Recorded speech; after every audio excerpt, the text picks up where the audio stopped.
श्री राम विद्यालय गंगापुर सिटी की online class में आप सभी का हार्दिक स्वागत। आज हम कक्षा 4 विषय गणित, हमारा चैप्टर नंबर चल रहा है 4। प्रश्नावली चल रही थी हमारी 4, जिसके अंतर्गत कुछ क्वेश्चन हमने कर चुके हैं। आज उसके आगे हम करेंगे पार्ट 3। पार्ट 3 में आज हमने पहला क्वेश्चन लिया है 4 अंकों की सबसे बड़ी संख्या में से 4 अंकों की सबसे छोटी संख्या को घटाना है। ये जो सबसे बड़ी संख्या और सबसे छोटी संख्या पिछले वीडियो में मैं समझा चुका हूं, एक बार फिर समझ लें। यहां पर हमसे पूछा है 4 अंकों की सबसे बड़ी संख्या। मैंने समझाया था हमारे जो अंक होते हैं वो 0 से शुरू होते हैं और 0 से शुरू होकर 1 2 3 करते हैं, हमने यहां तक ले गए हम 9 अंक 9 है हमारे पास। इन अंकों से ही संख्याएं बनती हैं। तो सबसे जो छोटा है वो हमारे पास डिजिट कौन सा है? 0, और सबसे बड़ा डिजिट हमारे पास है 9। ठीक है, तो इन्हीं का हम उपयोग करेंगे और संख्याएं बनाएंगे। 4 अंकों की सबसे बड़ी संख्या, तो 4 अंकों की सबसे बड़ी संख्या, अंक होना चाहिए हमारे पास 4 और होना चाहिए कौन सी? सबसे बड़ी। तो हमने देखा 0 तो छोटा है और सबसे बड़ा क्या है? 9। तो यानी 4 बार आप 9 लिखेंगे।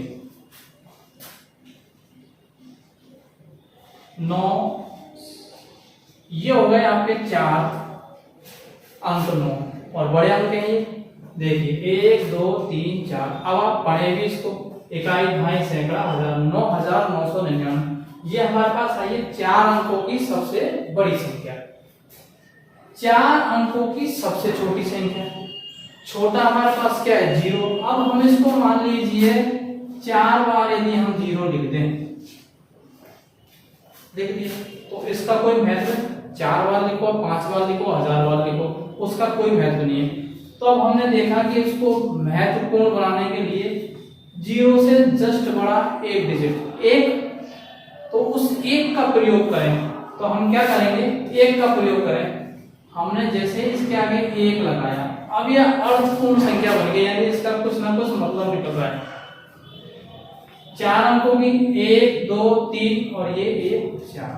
ठीक है, तो ये हो गई 4 अंकों की सबसे छोटी संख्या। अगर मान लीजिए हमसे कुछ और पूछ ले, 5 अंकों की सबसे छोटी संख्या, तो 1 0 और लगा दो। 6 अंकों की 1 0। ऐसे ही बड़ी में 5 अंकों की पूछे तो 5 बार 9 लिख दो, 6 अंकों को पूछे तो 6 बार 9 हम लिख देंगे। ठीक है, अब हम प्रश्न पे जाते हैं।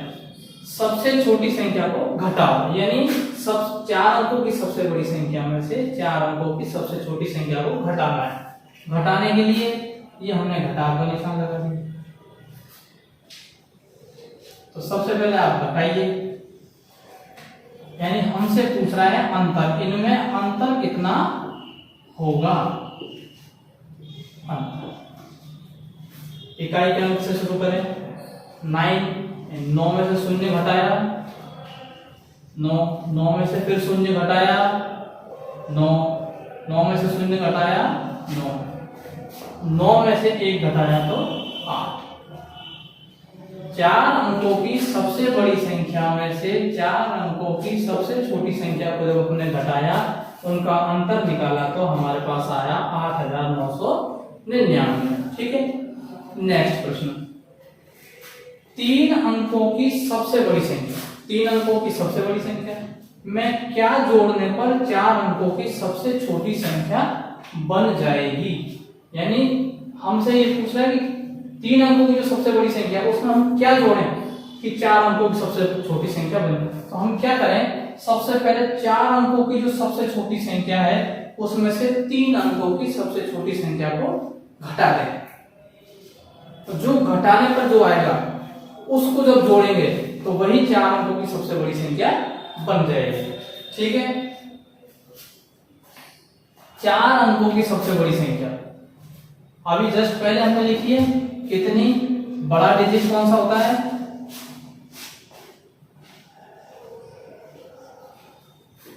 यही होता है।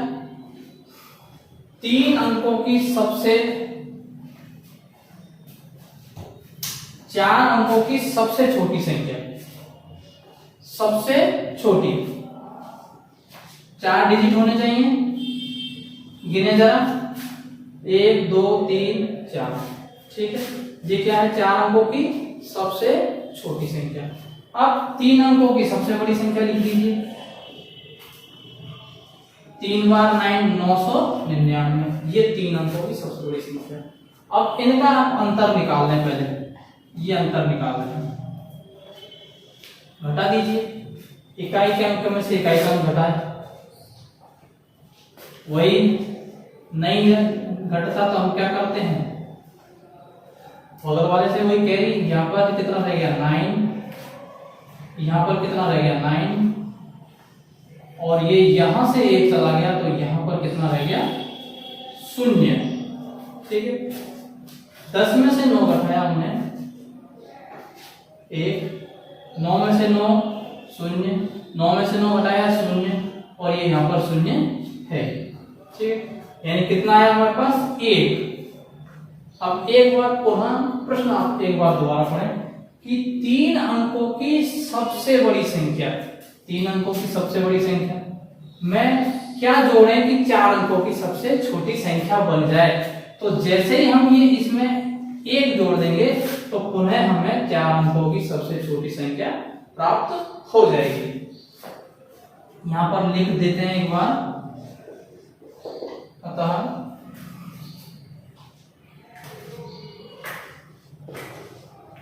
3 अंकों की सबसे बड़ी संख्या में 1 कितना है हमारे पास? 1 जोड़ने पर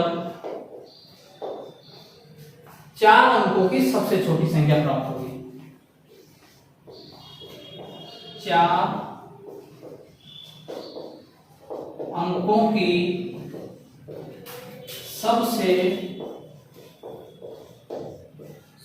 छोटी संख्या कौन सी? जो हमने देखी है,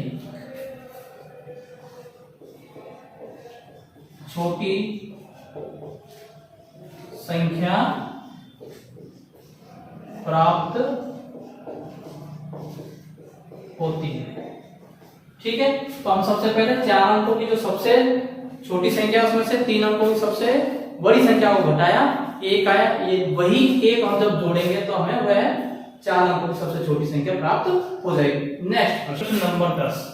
बीनू ने 315, ये देवनागरी लिपि में लिखा हुआ है, 315 रुपए में एक स्टोव खरीदा और 126 रुपए में एक भगोना खरीदा। ठीक है, 2 सामान खरीदे उसने। बताइए उसने कुल कितने रुपए खर्च किए? तो हम कुल, जहां पर कुल आया इसका मतलब योग करना। तो एक सामान तो उसने 315 का और दूसरा 126 का। स्टॉक का मूल्य प्रश्न में देखें, स्टॉक का मूल्य कितना है? 315।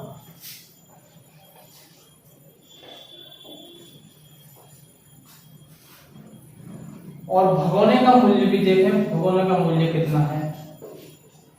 126।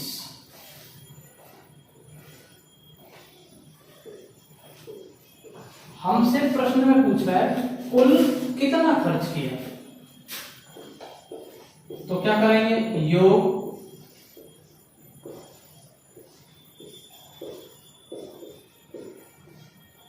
कुल खर्च के लिए हम क्या करेंगे? योग। तो योग का निशान लगाया हमने, योग कर दीजिए। इकाई के अंक से शुरू करेंगे, 5 और 6 11। देवनागरी लिपि अंकों में ही लिखेंगे हम।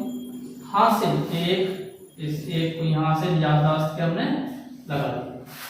1 और 2 3 और 1 हासिल 4,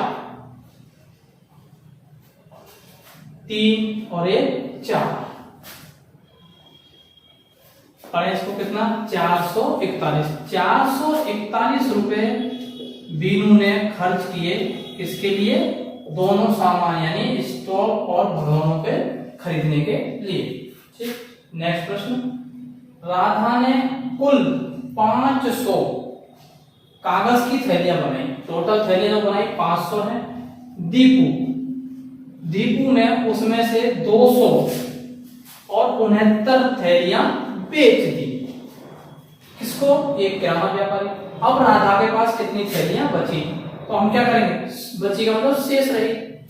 कुल में से जितनी थैलियां बेच दी है उनको आप घटा दीजिए, तो शेष थैलियां राधा के पास बच जाएंगी। इसका भी सॉल्यूशन करते हैं। राधा ने कुल थैलियां बनाई। कितनी बनाई? प्रश्न में एक बार फिर देखें, कुल थैलियां कितनी बनाई हैं? 500।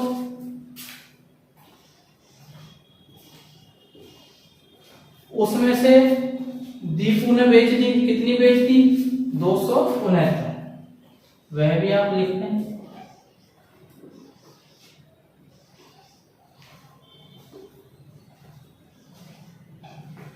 ठीक है, अब शेष, तो शेष के लिए हम क्या करेंगे? घटाएंगे। अतः राधा के पास शेष, शेष का मतलब बचना, शेष थैलियां कितनी बचेंगी? तो आप क्या करेंगे? घटाएंगे। तो सबसे पहले घटाव का निशान, इकाई के अंक में से इकाई का अंक घटा है। 0 में से 9 नहीं घटता, बगल वाले से लिया तो कितना हो जाएगा? 10। यहां पर कितना हो गया? 9। और हासिल एक्चुअल में कहां से गई है? 5 के पास से, तो यहां पर कितना रह गया अंक? 4। ठीक है, अब आप करें। 10 में से 9 घटाया 1, 9 में से 6 घटाया 3, 4 में से 2 घटाया तो 2। राधा के पास जो शेष थैलियां बेचने के बाद जो बचती हैं वो कितनी थैलियां बचती हैं? 231 थैलियां। ठीक है, ये हमारा आंसर हो गया। जिस भी विद्यार्थी को अगर समझ में नहीं आ रहा है, किसी प्रकार की समस्या है, तो कमेंट बॉक्स में कमेंट करें। और वीडियो पसंद आ रहा है तो आप लाइक करें, शेयर करें और हमारे चैनल को सब्सक्राइब जरूर करें। धन्यवाद।